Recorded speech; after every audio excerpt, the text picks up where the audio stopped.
Hey princess, Hey. how are you? అసలు ఏమైపోయావు? ఎప్పటి నుంచో కలుద్దాం అనుకుంటున్నాం, ఇప్పటికి ఇలా కుదిరిందనమాట యువరాణి గారికి. అయ్యో, యువరాని కాదు ఏమీ కాదు, ఏదో పని ఒత్తిడి వల్ల అలా అయిపోయింది అంతే. Oh okay okay. By the way, I have something for you. Surprise! Wow, చూడు నీకోసం ఏం తెచ్చాను. సబ్యసాచి లెహంగా దీపిక పట్టుకుని తన వెడ్డింగ్ లో కట్టుకుంది కదా, సేమ్ టు సేమ్ బ్రాండ్. నీకోసం స్పెషల్ గా తెప్పించా. ఇది మన రమ్య వెడ్డింగ్ లో కట్టుకో, అదిరిపోతుంది. వావ్, ఇది నా కోసం తెచ్చావా? This is so lovely. Thank you so much for the gift. వీటి గురించి థ్యాంక్ యూ ఎందుకు అఖిల, నీ ముందు ఇలాంటివి చాలా చిన్నవి. నా ఫ్రెండ్స్ నాడికి స్పెషల్ గా తెప్పించాను. జస్ట్ ఒక 20 lakhs అయింది అంతే. ఓ మై గాడ్, 20 లక్షలా? Thank you so much again. ఇంకా పెళ్లిలో అందరూ నా గురించే మాట్లాడుకుంటారు. అఖిల సభ్యసాచి లెహంగాలో సెలబ్రిటీలా ఉందని. కరెక్ట్ గా చెప్పావు. నువ్వేమన్నా సెలబ్రిటీ కన్నా తక్కువ ఏంటి? అఖిల, ఈ లెహంగా డూప్లికేట్, ఒరిజినల్ కాదు. రేయ్, ఏం మాట్లాడుతున్నావురా? నిన్ను చూస్తూనే అర్థమవుతుంది. ఒక బ్రాండెడ్ షర్ట్ కూడా కొనుక్కునే స్తోమతలో లేవు. దీన్ని డూప్లికేట్ అంటావా? సభ్యసాచి పేరన్నా విన్నావా? ఈ లెహంగాని బ్రాండెడ్ కాదంటావా? హౌ డేర్ యు డర్టీ బకార్! రాణా ఏదో చెప్పబోయేలోపు సాగర్ అతన్ని ఆపి ఇలా అన్నాడు. ఒరిజినల్ సిల్క్ యూజ్ చేస్తారు, కానీ దీని ఫ్యాబ్రిక్ ఏంటి? చీప్ గా ఉంది. ఒరిజినల్ డిజైన్ డిఫరెంట్ గా ఉంటుంది. ఇదేంటి వేరేలా ఉంది? ఒరిజినల్ లోగోలో క్యాపిటల్ ఎస్ ఉంటుంది, కానీ దీంట్లో ఏంటి స్మాల్ ఎస్ ఉంది. ఇలాంటివి లోకల్ మార్కెట్లో 5-6 వేలకు దొరుకుతాయి. అప్పుడు సరిగ్గా దాన్ని చూసిన అఖిలకి అది నకిలీ అని తెలిసిపోయింది. అది చూసి రాణా సైలెంట్ అయిపోయాడు. దాన్ని కవర్ చేయడానికి ఇలా అన్నాడు. నా friend I think by mistake something like prank అనుకుంటా. నేను నీకోసం ఒరిజినల్ ఆర్డర్ చేశాను అఖిల. అయినా నేను నీకు డూప్లికేట్ ఎందుకు ఇస్తాను చెప్పు? I mean oh I just got a call. నేను ఇప్పుడు వెళ్ళేసిస్తా. Hello, okay okay. అరే, కొంచెం ఉంటే దొరికిపోయావంట్రా, కరెక్ట్ టైం కాల్ చేశావు. అఖిల, నేను నీకు ఇప్పటి వరకు ఎలాంటి సలహాలు ఇవ్వలేదు, కానీ ఇప్పుడు చెప్తున్నాను విను. ఈ రానగాడు నీకు డూప్లికేట్ గిఫ్ట్స్ ఇచ్చి మ్యానిపులేట్ చేయడానికి ట్రై చేస్తున్నాడు. నేను నీకు మాటిస్తున్నాను, ఏదో ఒక రోజు ఖచ్చితంగా ఒరిజినల్ బ్రాండ్ గిఫ్ట్ తీసుకొచ్చి నీకు ఇస్తాను. వాడి కోసం ఎంత కష్టమైనా సరే నేను భరిస్తాను.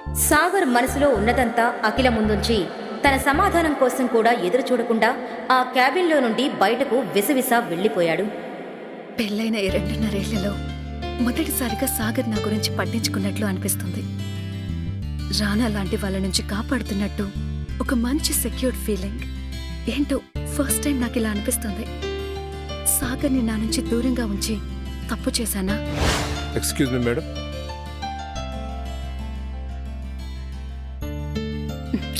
ఏంటిది? ఏం ఆలోచిస్తున్నాను?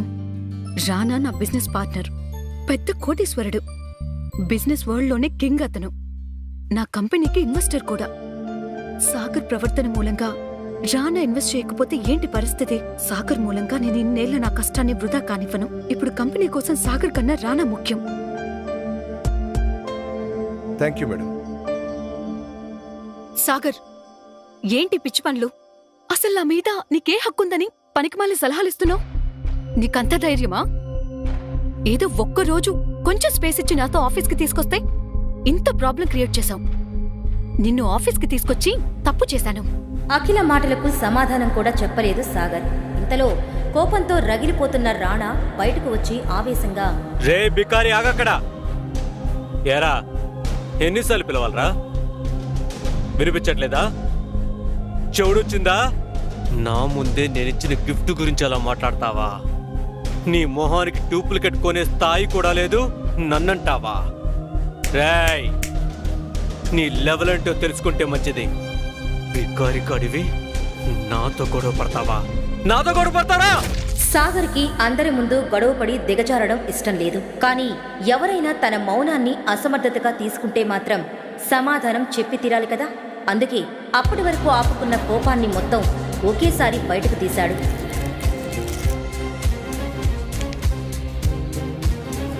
మొదటిది నీ ముందు నిలబడిందో చూసావా? తను నా భార్యరా. నువ్వు తనకి ఎంత దూరంగా ఉంటే నీకంత మంచిది. రెండోది, నా భార్యకి నీలాంటి వాడి దగ్గర నుంచి గిఫ్ట్ తీసుకోవాల్సిన అవసరం లేదు. తనకి నేనే తీసుకొచ్చేస్తాను. ఇక మూడోది, ఒరిజినల్ తీసుకొచ్చే స్తోమత లేనప్పుడు మూసుకుని ఉండాలి. అర్థమైందా రాజా?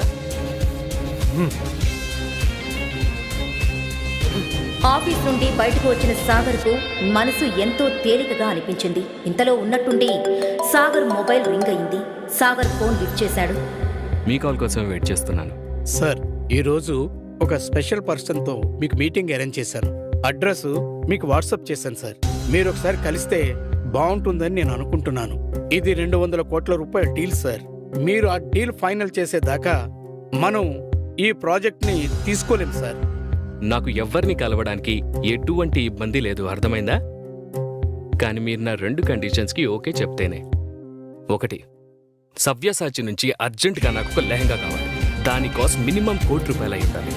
రెండోది, నేను మీకు ఇప్పుడు వాట్సాప్ చేస్తున్నాను, అది కూడా అంతే ముఖ్యమైనది. ఈ 2 పనులు అర్జెంటుగా జరిగిపోవాలి. Okay?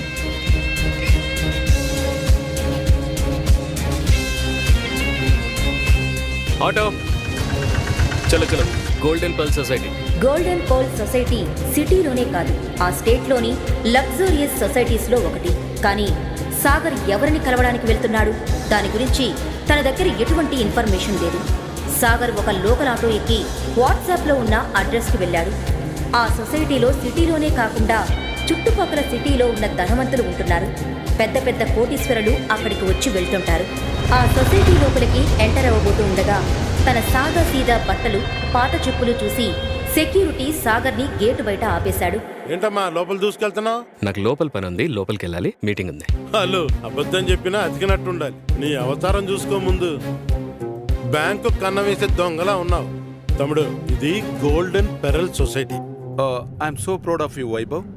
Forbes top richest man in ఇండియాలో ఒకడివి. అదిగాక రియల్ ఎస్టేట్ రంగంలో రారాజు అంటారు నిన్ను. ఇండియాలోనే one of the richest society golden pearl సొసైటీకి ఓనర్వి. ఈ స్టేట్లోనే పెద్ద పెద్ద బిల్డింగ్స్కి, మాల్స్కి one and only ఓనర్వి.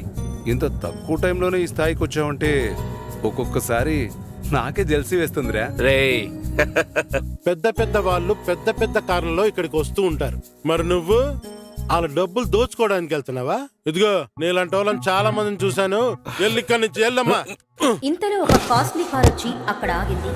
Sudden brake వేయడం మూలంగా అది సరిగ్గా సాగర్ ముందుకొచ్చి ఆగింది. ఏం జరుగుతుంది ఇక్కడ? అది కూడా నా సొసైటీ గేట్ ముందు. ఇలా చేస్తే మన సొసైటీ రెప్యుటేషన్ దెబ్బతింటుందని తెలీదా? చూడండి సార్, ఈ బికార్ గారు లోపలికి వెళ్ళాలని చూస్తున్నాడు. నేను ఆపుతున్నా, ఆగట్లేడు. సార్, సాగర్ సార్, మీరా? సారీ సార్, నేను మిమ్మల్ని చూసుకునే లేదు. మీరు వచ్చారని తెలిస్తే నేనే మిమ్మల్ని రిసీవ్ చేసుకోవడానికి వచ్చాను సార్. అరే వేస్ట్ ఫెలో సార్, ఆయన ఎవరో తెలుసా? తెలుసు సార్. ఛ! నీ వల్ల సాగర్ సార్ ముందు నా పరువంతా పోయింది. నేను ఇప్పుడే పని నుంచి మీకేస్తున్నా సార్, ఇందులో తన తప్పేం లేదు. ఇప్పుడు నేనున్న పరిస్థితుల్లో ఎవడైనా దొంగ బికారి అని అనుకుంటాడు. సార్, మీరేంటి సార్ ఇలా ఉన్నారు? సార్ మిమ్మల్ని చూసి 4 ఏళ్ళు అవుతుంది సార్. అప్పుడు ఎలా ఉండేవాళ్ళు, కానీ ఇప్పుడు ఇలా. మిస్టర్ వైభవ్, జరిగిందంతా చెప్పే పరిస్థితులు ఇప్పుడు నేను లేను. కానీ తొందరలోనే అంతా సర్దుకుంటుంది. నేను లోపలికి వెళ్ళాలి, నాకు అర్జెంటుగా మీటింగ్ ఉంది. నేను మిమ్మల్ని మళ్ళీ కలుస్తాను. అలా చెప్పి సాగర్ లోపలికి వెళ్ళాడు. వాళ్ళ ఓనర్ని అలా ఒక బికారి ముందు వంగి వంగి మాట్లాడటం చూసి సెక్యూరిటీ గార్డ్ కంగారు పడ్డాడు. కోట్లకు పడగలెత్తిన ఈ రారాజు ఈ పేదవాడిని సార్ అని ఎందుకంటున్నాడు? ఒకవేళ సాగర్ అతనికన్నా కోటీశ్వరుడా? ఒకవేళ అయితే ఇలా పేదవాడిగా ఎందుకున్నాడు? గార్డ్ అలా ఆలోచిస్తుండగా సాగర్ మీటింగ్ కోసం సొసైటీలోని క్లబ్ హౌస్కి వెళ్ళాడు.